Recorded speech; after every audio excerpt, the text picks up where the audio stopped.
Bonjour à tous, pour continuer sur les données de base de la GPAO, nous allons parler aujourd'hui d'un élément nécessaire à la constitution des gammes, il s'agit des postes de charge.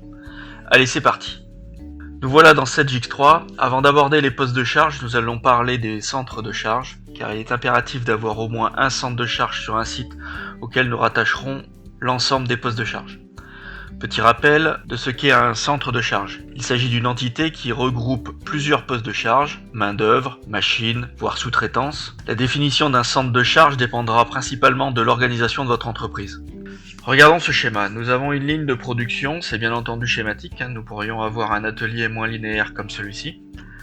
Et comme nous avons un atelier de conditionnement avec deux lignes, alors nous allons en rajouter une. Nous constatons que chacune des lignes est représentée par des machines et de la main-d'œuvre. Chaque poste de charge sera identifié en tant que poste de charge ou poste de travail. La première définition simple d'un centre de charge est qu'il représente en fait l'ensemble de l'atelier, donc l'ensemble des postes de charge. On voit sur le schéma ici, centre de charge A. La seconde définition serait de dire que chaque centre de charge représente une ligne de production comme ceci. Ce montage permettrait dans X3 de connaître rapidement la charge de temps pour chacune des lignes de conditionnement, sans plus de procédés. La troisième définition serait par exemple de définir les centres de charge par typologie de poste de charge. Ainsi, je pourrais mettre chacune de mes débuts de ligne dans un centre, car cela représente la majorité de ma main-d'œuvre, et mettre la fin de ligne dans un autre centre, parce qu'il s'agit du goulet d'étranglement et qu'on vérifie régulièrement cette capacité. Voilà un petit peu la totalité des schémas qu'on pourrait avoir dans les centres de charge. Revenons sur SetGix3. Les centres de charge se trouvent dans production, données techniques, centre de production, centre de charge. On s'aperçoit qu'une fiche d'un centre de charge est très simpliste. En gros, il ne suffit que de déclarer un code de 5 caractères et un libellé. Le tableau ci-dessous s'alimente automatiquement depuis les affectations des centres de charge, directement sur les fiches de poste de charge. Par contre, une action simple et très pratique se trouve derrière le bouton graphique ici. En effet, cette fonction va nous permettre de voir de façon très visuelle la charge capacitaire en temps de notre centre. Par défaut, le site du premier poste de charge du tableau remonte. Il est bien entendu possible de le changer. Ici, nous indiquons le type d'ordre que nous souhaitons prendre en compte dans le calcul du graphique. Moi, je fais la sélection sur des ordres jalonnés et je vais prendre tous les types d'ordres de fabrication. Et au niveau de la sélection ici, je vais mettre en périodicité semaine. J'indique la date de début de la recherche. Par défaut, c'est la date du jour. Et je clique sur OK. Alors après un petit temps de chargement, on retrouve donc un graphique. Donc celui-ci est à la mode V12, dans les anciennes versions, il a légèrement un autre aspect physique. On voit apparaître en vert la capacité totale de mon centre de charge et en orange la capacité totale. On peut effectivement dans la V12 faire une sélection dans le graphique pour voir un zoom plus précis au niveau des dates. Donc en abscisse, on retrouve, comme j'ai demandé en semaine, la date de chaque début de semaine.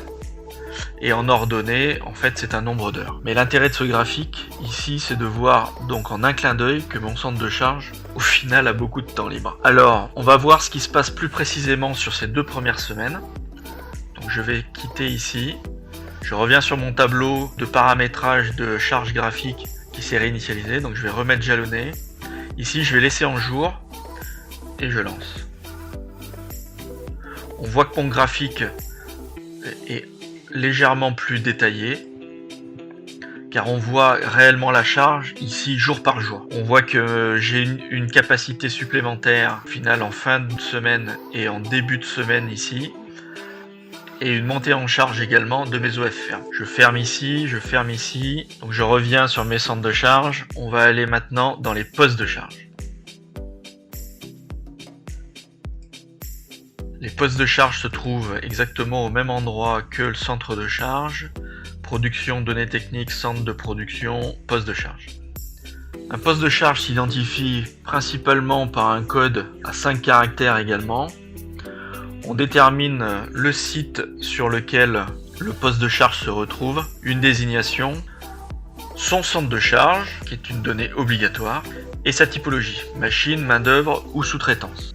Dans la partie gestion en dessous, on indiquera obligatoirement le schéma hebdomadaire, c'est lui qui déterminera la capacité maximale du poste de charge et par incidence la capacité maximale du centre de charge, en additionnant la totalité des schémas de tous les postes de charge d'un centre de charge. Donc ici je suis en SC1, c'est des données par défaut. Si je clique sur la petite loupe, on s'aperçoit qu'il y a une bibliothèque des schémas hebdomadaires préenregistrés, 1, 8, 2, 8, sur 5 jours, sur 7 jours, etc. On retrouve ensuite la section de valorisation qui n'est pas obligatoire. Elle servira à valoriser les gammes et les PRF, prix de revient de fabrication, qui utilisent ce poste de charge. Donc la section de valorisation est constituée de plusieurs données. Mais ce qui va nous intéresser principalement, c'est d'indiquer le coût horaire de réglage et opérationnel. Je reviens sur mon poste de charge. On aura ensuite le nombre d'exemplaires. Vous avez une machine qui peut travailler plusieurs pièces à la fois ou un poste de main d'œuvre avec plusieurs employés simultanés. Un solde automatique indique le pourcentage de quantité réalisée à partir de laquelle on souhaite solder automatiquement l'opération si réalisée. Ça, j'en parle notamment dans ma vidéo sur les articles sites. Ensuite, nous retrouvons un emplacement qui permet d'indiquer le lieu de stockage précis d'X3 où devra être le stock de composants à consommer. Cela sert notamment aux allocations et au plan de réapprovisionnement. En termes de performance, l'efficience et la perte, là j'en parle dans ma vidéo sur les gammes. Rapidement, cela permet d'influencer sur le temps ou la quantité à produire en plus, en fonction de la performance du poste de charge, de la machine ou de la main d'œuvre. La partie variation en dessous permet d'indiquer des dates d'exception où le schéma hebdomadaire standard du poste de charge n'est pas respecté. Exceptionnellement, nous décidons qu'entre le 15-10 ici et le 20-10, pour une question de surcapacité nécessaire, mon schéma hebdomadaire qui était ici SC1, c'est-à-dire en 1-8 sur 5 jours, va passer en SC2 qui correspond à un schéma hebdomadaire en 2-8 sur 5 jours. Et mon nombre d'exemplaires peut également être modifié. Donc cela va influencer notamment sur la capacité que nous voyons ici en vert. Et on voit bien un pic de surcapacité en fin de semaine à partir du 15-10 jusqu'au 20-10.